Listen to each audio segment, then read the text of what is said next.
They clustered near the entrance like they owned the ground beneath their feet. 5 of them, dressed to the teeth, heels clicking sharply against the polished stone, their laughter even sharper as it rang against the glass facade of my hotel lobby. Each held a glass of champagne they hadn't paid for, flashing smug grins like a pack of circling wolves catching scent of wounded prey.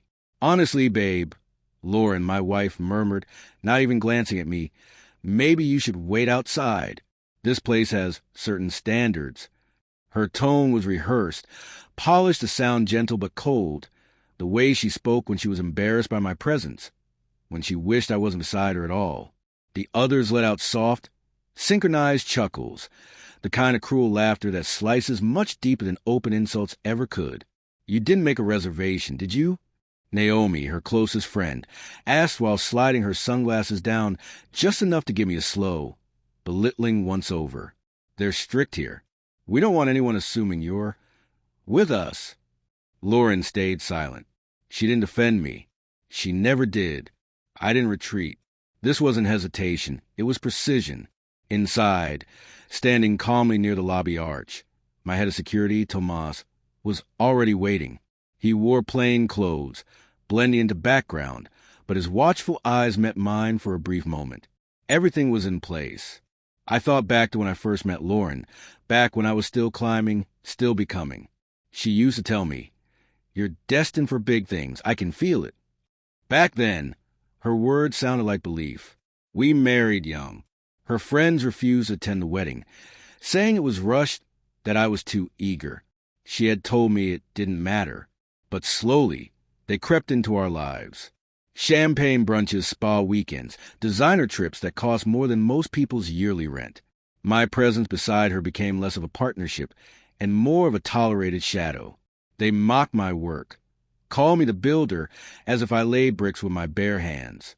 They never understood the strategy behind every deal, the leverage behind each acquisition, the long, calculated contracts. Lauren would squeeze my hand when they laughed, like that small gesture could erase the sting. But it wasn't their condescension that broke me.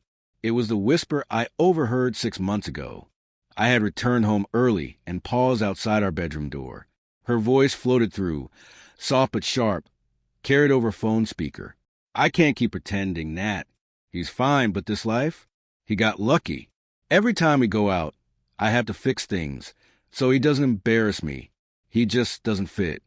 She didn't know I was standing right there. She didn't see the quiet end begin. That night, I didn't confront her. I chose a different path.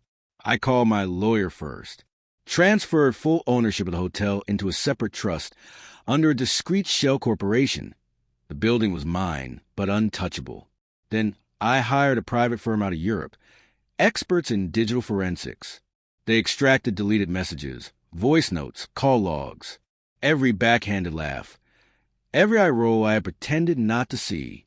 Every time she claimed my success as something she had given me, I waited.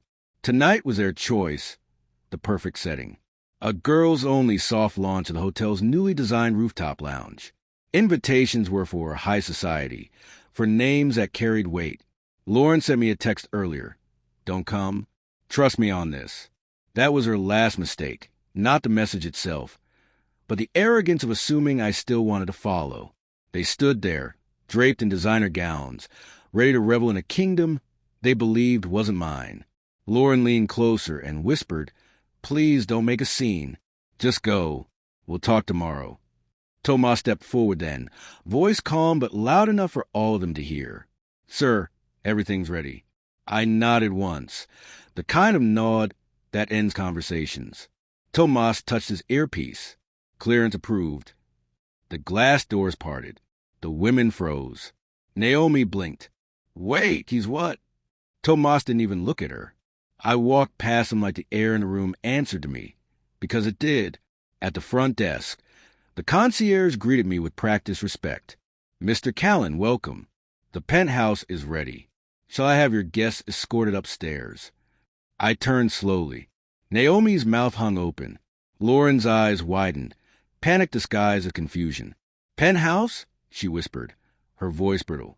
I didn't answer. Tomas handed her a slim envelope. "From legal," he said, "annulment proceedings. Full asset division. He's retaining everything that belongs to him. Her face drained of color. What is this?" she stammered. The unraveling had begun, beautifully public. I leaned in just enough for only her to hear. "You embarrass yourself tonight.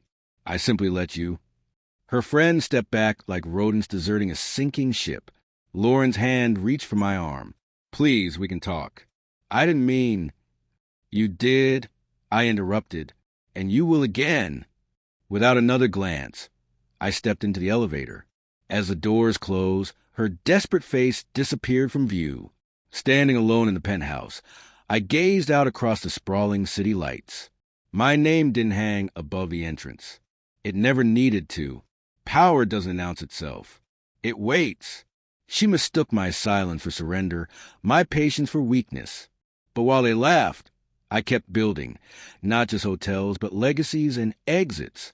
They thought I couldn't step through the door. They forgot I built the door.